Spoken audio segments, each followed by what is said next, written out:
तो आज का हमारा टॉपिक ट्रांसफार्मर से रिलेटेड है। तो ट्रांसफार्मर थोड़ा सा पढ़ लेते हैं आज। ट्रांसफार्मर सिंपल क्या है कि it is an electrical device which changes a given AC voltage into larger और स्मॉलर एसी वोल्टेज। यानी कि अगर एक वोल्टेज जो है वो हमारे पास लार्जर है, उसको अगर हमने स्मॉल करना है तो ट्रांसफार्मर यूज़ होता है, या अगर स्मॉलर है उसको लार्ज करना है तो तब भी ट्रांसफार्मर किया जाता है। तो इसकी एक सिंपल डेफिनेशन ये भी हम कर सकते हैं कि a device that step up और स्टेप डाउन अल्टरनेटिंग वोल्टेज, यानी कि स्टेप अप भी कर सकता है और स्टेप डाउन भी कर सकता है अल्टरनेटिंग वोल्टेजेस को। ठीक है, तो ट्रांसफार्मर कहलाता है वो। और ट्रांसफार्मर कौन से प्रिंसिपल को फॉलो करता है? म्यूचुअल इंडक्शन को फॉलो करता है। और इसकी कंस्ट्रक्शन वगैरह जो है, इसमें एक एमसीक्यू आता है कि इसमें जो कॉइल्स हैं वो आपस में किस तरह से लिंक होती हैं। तो कॉइल्स जो होती हैं वो मैग्नेटिकली लिंक्ड होती हैं, इनमें कोई भी इलेक्ट्रिकल कनेक्शन नहीं मौजूद होता। एक प्राइमरी कॉइल होती है और एक सेकेंडरी कॉइल होती है। ठीक है, और दोनों आपस में जो है वो मैग्नेटिकली लिंक्ड होती हैं आपस में। अच्छा, ट्रांसफार्मर जो है हमारे पास ये अगर एमसीक्यू आ जाए कि ट्रांसफार्मर ट्रांसफॉर्म क्या करता है और ट्रांसफार्मर ट्रांसफ़र क्या करता है। तो ट्रांसफार्मर जो है ना वो ट्रांसफॉर्म करता है वोल्टेज और करंट को। और ट्रांसफ़र किसको करता है? ट्रांसफॉर्म का मतलब होता है तब्दील करना, यानी कि किसको तब्दील करता है? अल्टरनेटिंग वोल्टेज को। तो ट्रांसफार्मर का फंक्शन जो ट्रांसफॉर्म क्या करता है? वोल्टेज और करंट को। और ट्रांसफ़र क्या करता है? हमारे पास जो है ट्रांसफार्मर ट्रांसफ़र करता है पावर और एनर्जी को। हमारे पास एसी पर वर्क करता है, डीसी पर वर्क नहीं करता, क्योंकि अल्टरनेटिंग वोल्टेजेस के ऊपर ही ये परफॉर्म करता है अपना फंक्शन। अब इसका फार्मूला देख लेते हैं कि नंबर ऑफ़ टर्न्स का फार्मूला देख लेते हैं। N S over N P is equal, जो टर्न्स रेशो होती है वो N S over N P के लाई जाती है ना। और ये फार्मूला भी है इसमें common, N S over N P is equals to V S over V P is equals to I P over I S. यानी कि एन एस वी एस और आई पी यूँ याद कर लें, N S over N P, V S over V P और I P over I S. ठीक है, अब हमारे पास जो है ना नंबर ऑफ़ टर्न्स जितनी ज़्यादा होंगी ना, फॉर एग्जांपल अगर प्राइमरी कॉइल है, ठीक है, उसके अंदर नंबर ऑफ़ टर्न्स ज़्यादा हैं तो उसकी ईएमएफ भी ज़्यादा होगी। जितनी नंबर ऑफ़ टर्न्स ज़्यादा होंगी उतनी ही हमारे पास ईएमएफ भी ज़्यादा होगी। और हमारे पास एमसीक्यू आता है कि ट्रांसफार्मर के अंदर क्या क्या चीज़ें सेम रहती हैं। तो ट्रांसफार्मर के अंदर जो चीज़ें सेम रहती हैं वो है पावर और फ्रीक्वेंसी, यानी कि ट्रांसफार्मर के अंदर पावर और फ्रीक्वेंसी जो है वो सेम रहती है। और इसके अलावा टर्न्स रेशो, ये एक तो होती है ना सिंपल टर्न रेशो, वो नहीं, एक होती है ईएमएफ इंड्यूस पर टर्न रेशो। ठीक है, वो भी सेम रहती है। तो ईएमएफ इंड्यूस पर turn ratio will be same. और इसके अलावा पावर सेम और फ्रीक्वेंसी सेम। तो ये तीन चीज़ें जो हैं वो हमारे पास सेम रहती हैं ट्रांसफार्मर के अंदर। अब जैसे मैंने बताया कि ईएमएफ जो है वो डायरेक्टली रिलेट करती है नंबर ऑफ़ टर्न्स में। तो स्टेप अप ट्रांसफार्मर और स्टेप डाउन ट्रांसफार्मर, ये दो टाइप्स होती हैं ट्रांसफार्मर की। अब स्टेप अप ट्रांसफार्मर जो है उसके अंदर हमारे पास number of turns ratio secondary coil में ज़्यादा होती हैं as compared to primary coil. तो एमसीक्यू आ सकता है कि ईएमएफ दोनों में से किस में ज़्यादा होगी? तो जिसमें टर्न्स रेशियो ज़्यादा होंगी, जिसमें नंबर ऑफ़ टर्न्स ज़्यादा होंगी, तो नंबर ऑफ़ टर्न्स सेकेंडरी में ज़्यादा है ना, तो ईएमएफ उसी में ज़्यादा होगी। और स्टेप डाउन में ईएमएफ प्राइमरी में ज़्यादा होगी। ठीक है, क्योंकि ईएमएफ जो है वो डायरेक्ट रिलेट करता है किससे? नंबर ऑफ़ टर्न से। ठीक है, अब स्टेप अप ट्रांसफार्मर क्या करेगा? स्टेप, मैंने क्या बोला था, ट्रांसफार्मर की डेफिनेशन ही यही होती है कि स्टेप अप और स्टेप डाउन अल्टरनेटिंग वोल्टेजेस।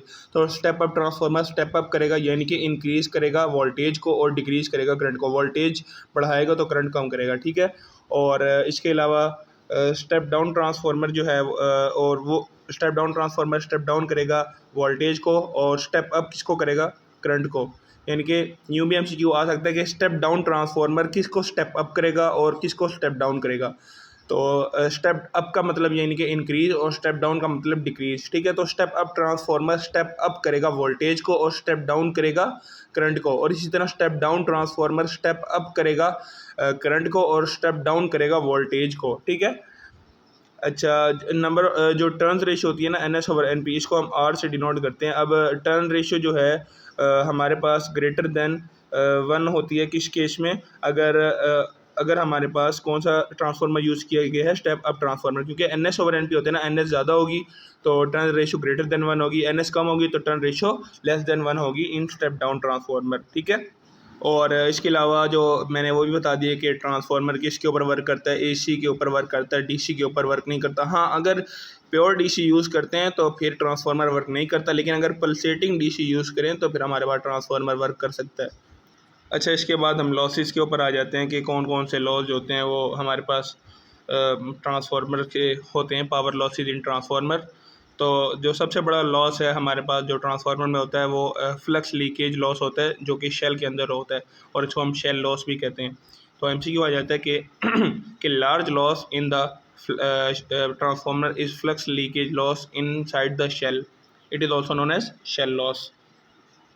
अच्छा, इसके अलावा हमारे पास एक और है, इसकी जो रेमेडी है, यानी कि इसको कंट्रोल किस तरह किया जाता है। तो इसकी हम आयरन बॉन्डेड कॉइल जो है वो यूज़ की जाता है, जो कि इम्प्रूव करता है कॉपलिंग में। ठीक है, तो इसकी जो रेमेडी होगी वो क्या होगी, आयरन बॉन्डेड कॉइल्स। ठीक है, जो कि फ्लक्स लीकेज लॉस को कम करेगा।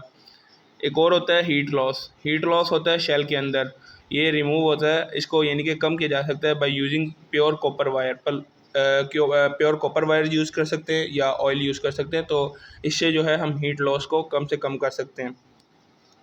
जो हमारे घरों में ट्रांसफार्मर कौन से ज़रिए, हमारे घरों में जो बिजली आती है वो किस ट्रांसफार्मर के ज़रिए आती है, स्टेप डाउन ट्रांसफार्मर के ज़रिए। ये भी एमसीक्यू आता रहता है।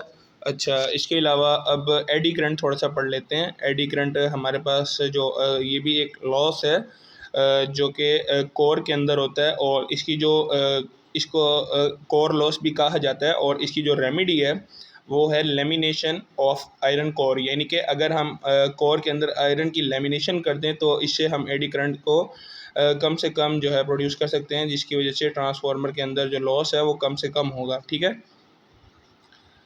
इसके अलावा हिस्टैरिसीस लॉस भी है। हिस्टैरिसीस लॉस ये बार बार जो है रिपीटेड मैग्नेटाइजेशन और डीमैग्नेटाइजेशन ऑफ कोर, ये भी कोर लॉस है। और इसके जो है हमारे पास रेमेडी है कि अलॉय जो है बना लेते हैं विद आयरन, या इस सिंपल बुक में जो लिखा हुआ है कि it is reduced by use of soft iron core, यानी कि सॉफ्ट आयरन कोर को हम यूज़ कर सकते हैं, जिसकी वजह से हिस्टैरिसीस लॉस कम से कम हो। अच्छा, इसके अलावा हमारे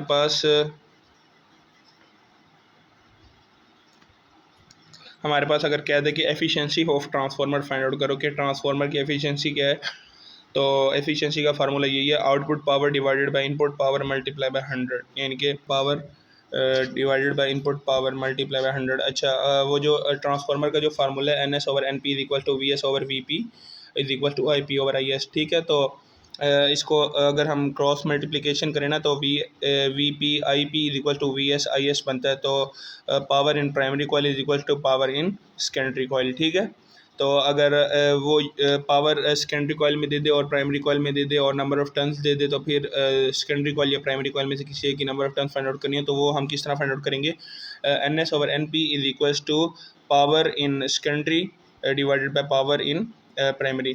ठीक है, NS/NP is equals to PP/PS। Oh sorry, NS/NP is equal to PS/PP, यानी कि power in secondary divided by power in primary. अच्छा, तो बस आज का टॉपिक यहीं पे ख़त्म करते हैं, बाकी नेक्स्ट टॉपिक में मिलेंगे इंशाल्लाह।